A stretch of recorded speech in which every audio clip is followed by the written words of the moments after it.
Good people, what is going on? Another episode of the All Go Podcast. I'm your host, Desmond. Thank you for tuning in. Greatly appreciate it. Want to talk about two things today. One being Trey Hendrickson and his recent comments, I think as recent as today, or at least were reported today. And also, Derek Carr has retired. I believe that news broke on Saturday. And I'll start with Derek Carr. As you know, second-round draft pick out of Fresno State, just a few years after his brother, David Carr, was number one pick for the Texans, and we know about his history there. But I wonder what Derek Carr's legacy is going to be as far as quarterbacks and just his legacy in general. From everything I have ever heard of, as far as with Derek Carr, like upstanding guy, like just a quality human being, just awesome person. So all of that has been reported on, but the tough part is going to be the on the field stuff. And in a time that we measure quarterbacks on, wins, not so much division titles, but playoff wins, playoff success, Super Bowl appearances, Super Bowl wins. Derek Carr doesn't have any playoff wins, which I was actually shocked to hear that, but it's difficult. I mean, it's not easy. He's played in recently he's played for the Saints, which when he went there, I mean, I thought the Saints were pretty bad. They weren't as bad as you would think they were, but no real success there. You were in a division with the Tampa Bay Buccaneers, who were already kind of established, although with a new quarterback with Baker Mayfield. And you had Atlanta, who the Kirk Cousins signing was a big deal. And, everybody thought they were going to be a much better team, much improved. Ended up drafting Michael Penix.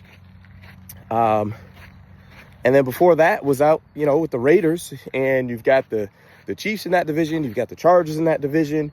And just could not get things rolling. And I think a pivotal moment in Derek Carr's career was when he broke his leg. And I don't remember what year that was. I should have looked that up. But everybody knows the year. It was literally the year where Derek Carr was trending to be the NFL MVP. I mean, he was having a terrific season. And I want to say it was game 13 or 14 where he ends up breaking his leg, obviously doesn't play in the playoff game. Raiders lose. And not that he was never the same after that. It was just, I think for some guys, having that verifiable success where you can look at it and say, I was the best player and basically quarterback in the NFL for that year. Not saying he was the best ever, or if you're building a team, would you take him number one? Just that I won the award for being the best quarterback, because it's, as we all know, it's a quarterback award. And you just never know what that type of validation would do for someone, even if he's someone who's not seeking that. I think sometimes that can be something that can unlock something different, something special in you as a player to have that confidence. I know he thinks he belongs, and he does belong in the NFL and in his time there. It was never is Derek Carr, should he be in the NFL? But I wonder what his trajectory looks like if he finishes that season. Let's say he wins the NFL MVP and just wins one playoff game. Nothing crazy. Wins one playoff game. I wonder if things turn out a little bit different for him. Not quite sure, and obviously no one will ever know. But it's interesting. I also saw a tweet or a report that it was something to the tune of he got $10 million for like a roster bonus or something, $28 million for something else. His I don't know, signing bonus, who knows, whatever. It was like he got $38 million, and he's going to keep that, plus obviously all the money he's made before. But they said he basically easily could have just rehabbed this upcoming NFL season and just collected a $30 million, salary. Like, he could have done that, but he decided to announce his retirement, and so now he won't be getting that money. And I think it just speaks to kind of what I mentioned at the beginning of like a quality, just solid human being that all reports are that he is. So, you know, a pretty good career for Derek Carr, and just a solid guy. You know, as a second round pick, I mean, I think his career earnings are around like the $200 million. That's pretty darn good. That's pretty darn good. So kudos to him. Trey Hendrickson has come out and said that basically there's been no communication between the Bengals front office and his agents as far as a new contract goes, which is interesting. So first, you know, I made a video because I originally thought that the Browns were not the Browns, the Bengals. I didn't think they were going to sign Jamar Chase, T. Higgins, and Trey Hendrickson. I'm like, look, Mike Brown has shown us he's cheap. He's not going to pay all of that guaranteed money to those three guys, all of them collectively.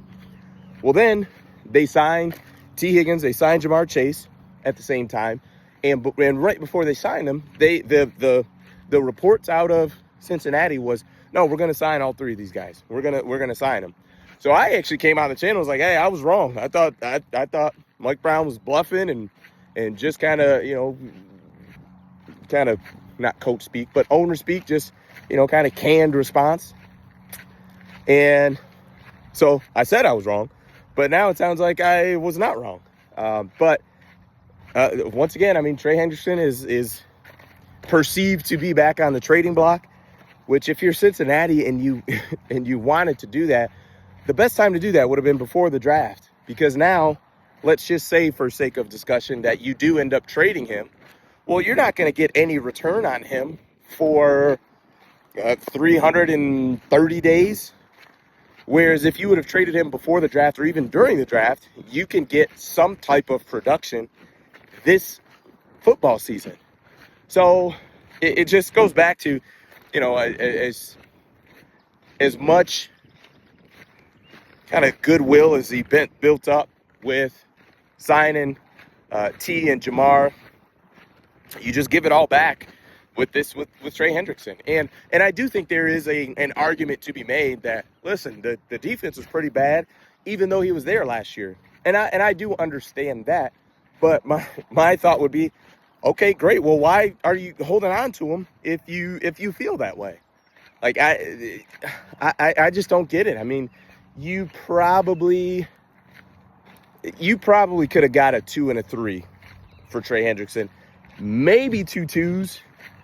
I don't know if you would have got a 1 and something for him. I'd probably say 2 2s was probably the ceiling on Trey Hendrickson, but that's a really good return. So I don't know. Who knows? I guess the Bengals are just kind of playing Madden and want everybody on offense and go from there. But just don't.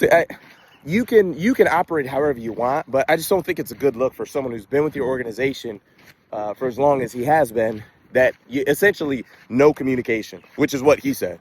That's just not a good look. That's not how you operate. That's not how you conduct business. If you want to say, hey, listen, this is our final offer, firm and final, we're not moving from that, great, you could do that. But to not have any more negotiation outside of you saying that, it's not a good look. But it, unfortunately, par for the course with the Bengals.